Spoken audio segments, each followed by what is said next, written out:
voulais dire que je suis, avant que les petites conférences commencent, que je suis actuellement à la recherche d'un partenaire. Je précise, je suis hétérosexuel et j'ai une copine, voilà, donc c'est pas un partenaire dans ce sens-là. Et par rapport à un projet dont j'ai déjà parlé auparavant et pour lequel je cherche toujours un partenaire. C'est un projet qui n'est pas un projet vraiment robotique, on va dire que c'est un projet électronique et grand public. Et à base de, pour le prototypage en tout cas, à base de Raspberry, donc codé en Python, et comment dire, et une application mobile développée sous React Native. Voilà. Donc on est une petite équipe, mais on a besoin d'une personne pour encadrer un petit peu la partie technique. Voilà. Et qu'est-ce que c'est comme projet exactement? C'est un projet, comment dire, de figurines interactives. D'accord. Avec 2 capteurs et 2 effecteurs.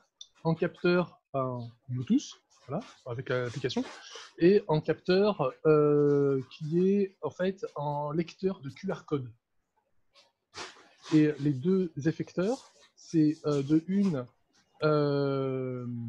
deux LED RGB, dont on peut changer l'intensité de la lumière et évidemment la couleur de la lumière. Et l'autre effecteur, c'est le son. N'importe quel type de son. Son, musique, voix, etc. Et avec ça, on peut faire énormément de choses en fait en termes d'interactivité. C'est pas un robot, c'est pas un projet type Vaporware, c'est pas voilà. C'est un projet assez terre à terre, mais pour lequel on a besoin d'avoir une personne. Voilà. Attends, il y en a un qui mange son micro. Là. Ouais. Qui c'est qui mange son micro? C'est bon. Et voilà, et donc du coup, on a une personne depuis le début du projet sur cela, mais elle a besoin d'avoir une aide.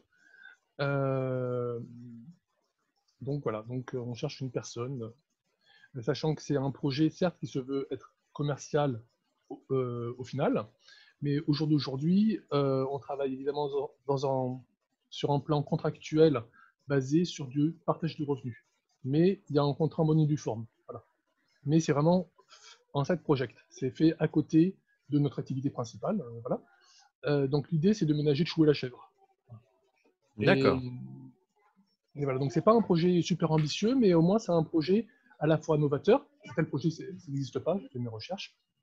Et aussi que l'on peut mener à terme en quelques mois. Donc ça serait des grosses figurines ou des petites figurines? Peu importe, en fait l'idée c'est que c'est un boîtier où il y a tous les composants électroniques et après ce boîtier, l'idée c'est de pouvoir le placer sous n'importe quel type de socle de n'importe quelle figurine, donc de rendre interactive n'importe quelle figurine. En fait. Moi j'ai quelque chose d'un peu similaire, je serais très intéressé. D'accord. Écoute, on peut toujours en parler par la suite.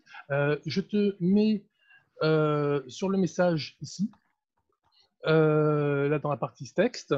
Qu'est-ce que je te mets? Mon Skype, mon quoi? Tu préfères quoi? Skype ou autre chose? N'importe, déjà un email de contact, on ajustera. Un email de contact, il n'y a pas de souci. Alors, mon mail perso, c'est que voilà. C'est un truc qui ressemble un petit peu à ce qui se fait avec les Skylanders. Oui, mais inversé. Avec des effecteurs en plus. Moi, ça me fait penser à un truc que j'ai vu très récemment.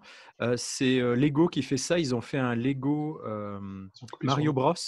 Ouais. Avec, en fait, en bas du Mario Bros en Lego, il y a un capteur de luminosité, ce qui fait que quand on plug le petit Mario sur une brique rouge qui représente de la lave, on entend Mario qui est en train de crier parce qu'il est en train de se brûler. Ah, c'est pas con. Et sur son torse, il y a un petit affichage LCD où on voit des petites flammes.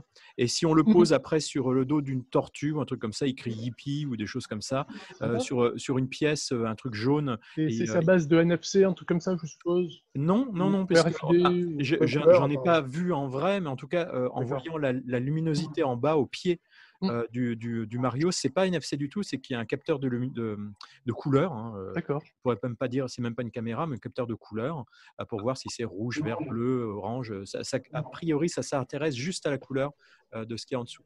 Mais je suis très curieux aussi de ton projet, si tu me permets que je t'envoie avec plaisir. Non, mais en fait, je cherche pas d'ailleurs forcément qu'une seule personne avec qui travailler. Hein. Plus on est fou, plus on rit. Donc voilà. Je vous passe, excusez-moi, je me dépêche. Pardon, Pascal.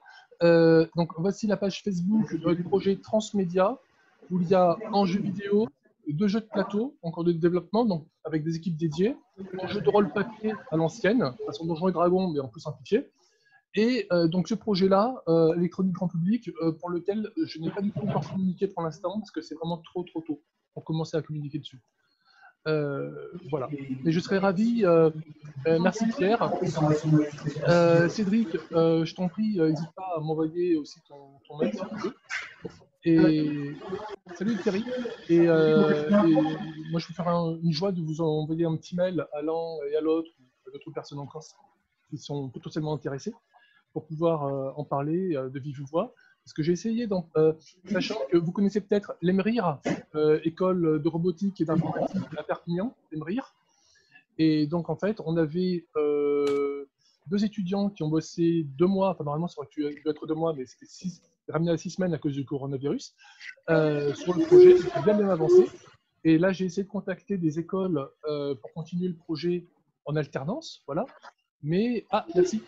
Mais, le souci, c'est que pour rejoindre les administrations des écoles d'ingénierie en France, à cause du coronavirus, c'est très compliqué au jour d'aujourd'hui. Donc, voilà.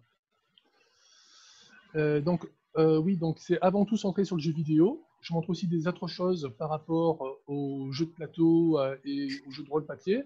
Mais pour l'instant, comme je vous l'ai dit, il est beaucoup trop tôt pour commencer à communiquer à propos du projet électronique grand public.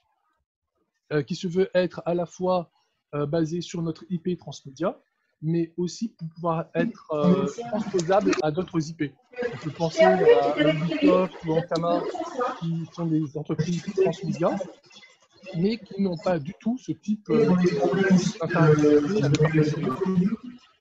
Donc le marché est beaucoup plus ouvert que rapidement notre IP Transmédia, en fait, sur ce projet-là. Donc on croit vraiment qu'il y a un beau potentiel. Mais au jour d'aujourd'hui, je ne vais pas risquer de manière inconsidérée le temps des uns et des autres. Donc c'est pour ça que je préfère vraiment qu'on avance sur le temps libre de chacun, quitte à ce que ça prenne plus de temps. Voilà, je crois que j'ai suffisamment monopolisé la parole.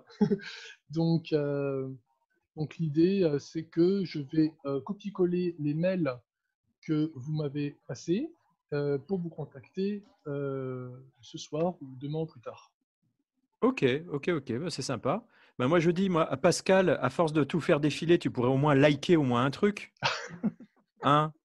La page. Ouais, il faut que je trouve le truc bien avant de liker. Ah, il est difficile, Pascal. S'il tombe sur un Dalek, il va liker. Les likes de Pascal se méritent, hein, les gars. Moi, je vous le dis. Hein. J'ai l'expérience, ça se mérite. Hein. Sachant que notre IP, c'est avant tout basé sur de l'omérisme amérindien, c'est l'Amérique du Nord. Donc, bon, voilà. D'où le Dreamcatcher. En particulier. Ouais, tout à fait.